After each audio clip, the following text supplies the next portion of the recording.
Okay. Ngayon may gagawan ulit tayo ng video. Honeywell thermostat. Ito ay universal Honeywell thermostat. Pwede sa package type, DX unit, ACCU, FCU, floor mounted, split AC. Basta wag lang inverter. Ito pwede to. Pwede siya. Itong Honeywell thermostat, universal ito. Ito yung diagram niya. Ginawan ko siya ng diagram. Ito siya. Okay. Ito yung function niya ng Honeywell Universal Thermostat. Ito siya. Yung number 1 natin, yung number 1 na yan ang linya. Ito yung line 1. Yung number 2 natin ay heater. Ito yung heater. Heater siya. Yung number 3, yan yung Y, signal. Compressor, ito yung signal ng compressor.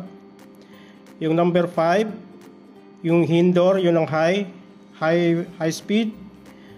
Number 6, medium speed. Number 7, ito yung low. Dahil single speed lang yung fan motor na maliit na yon, ang ginamit ko ay isang speed lang. Itong high speed lang. Itong KM1 ay itong KM2. Yung KM1 natin yun ang compressor. Yung isa dandan doon. Ulitin natin. Yung number 1, line 1. Yung number 2, heater. Yung number 4 is neutral. Yung number 5 is indoor. Ito yung high speed natin ng fan motor. Number 6, medium speed. Number 7, ito yung low speed. Low speed ng indoor natin. Okay. Ngayon, papaandarin natin tong Honeywell Universal Thermostat para makita nyo ang function niya. Ngayon, dahil wala tayong heater, hindi ko siya linagyan sa heater. Wala siya sa heater. Okay? I-on natin. I-on natin dito. Okay? Antay lang natin. May delay kasi siya. May delay. Mga 10 seconds. May delay siya. Ayan, nagka-power na. Ang unang aandar yung indoor. Ayun, mandar na siya. Ito yung indoor niya, yung blue. Yung outdoor, naka-stop pa siya. Yung outdoor is stop. Yung outdoor ay naka-stop indication pa siya. Pag nag-cool mode siya, green. Magi-green siya pag nag-cool mode. Ang set point ay 26.5. Ang room temperature niya ay 24. Medyo malamig kasi dito sa room na to eh. Okay. Ngayon, naka-cool mode siya. Naka-high speed.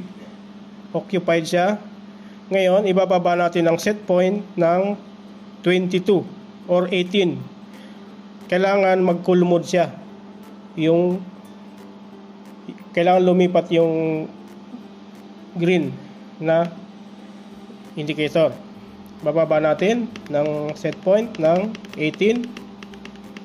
Ayan, 18 set point, kailangan umandar.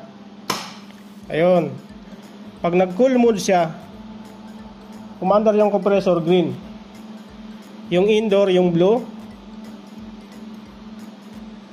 Ayan siya. Ito yung connection niya. Ito ang function ng Honeywell Universal Thermostat. Ngayon, itataas natin ng set point. Kailangan mag-cut off yung outdoor. lagay natin sa 27. Yan, kailangan mag-cut off. Ayun, nag-cut off siya. Kasi yung set point natin ay 27, room temperature niya ay 24. Ngayon, ang umaandar lang yung indoor, yung blue na yon. Ibababa ulit natin ng 20 or 20. Tingnan natin kung mag-andar yung outdoor, mag-cut in. Ayun, umandar din. Umandar pa rin siya.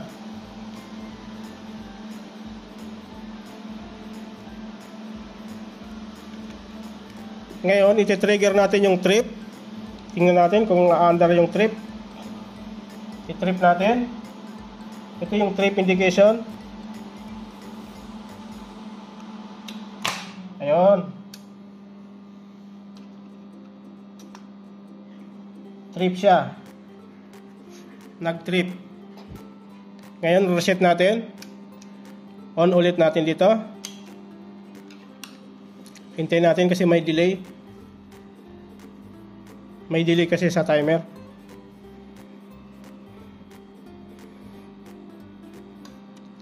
Okay, nagka-power na ulit siya.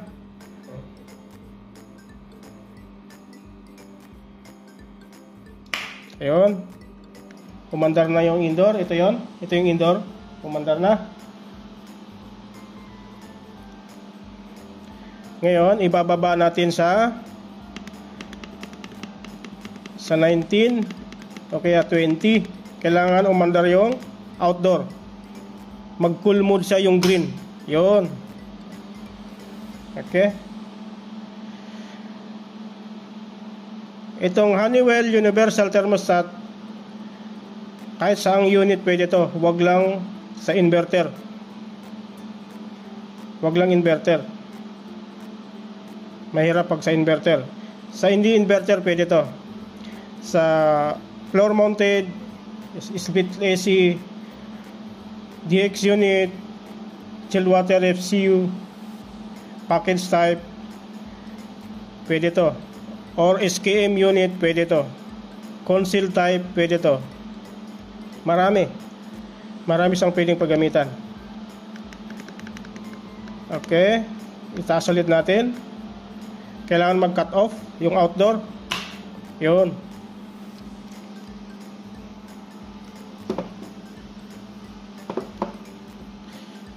Ngayon, umaandar lang yung indoor. Ulitin natin. Ito yung thermostat. Ulitin natin. Ito yung diagram ng Honeywell Universal Thermostat.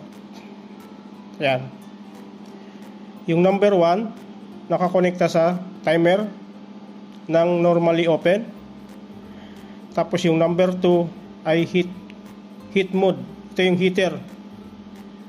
Ito yung heater. Kasi may heater siya eh. Ayan. Yan, naka-cool mode siya. Naka-cool siya. May heater siya. Ayan, yun yung heat.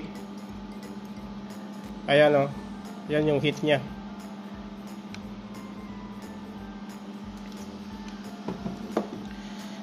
Naka-heat mo. Pwede siyang sa heater. Yung number 3, yun ang saway. Ito yung signal ng compressor. Yung number 4 ay neutral para masupplyan yung thermostat. Yung number 5 ay ito yung indoor. Number 5, ito yung indoor. Number 6, medium speed. Number 7, low speed. Okay. I-off natin. Off natin. Ngayon, on ulit natin. Antay lang natin kasi may delay siya.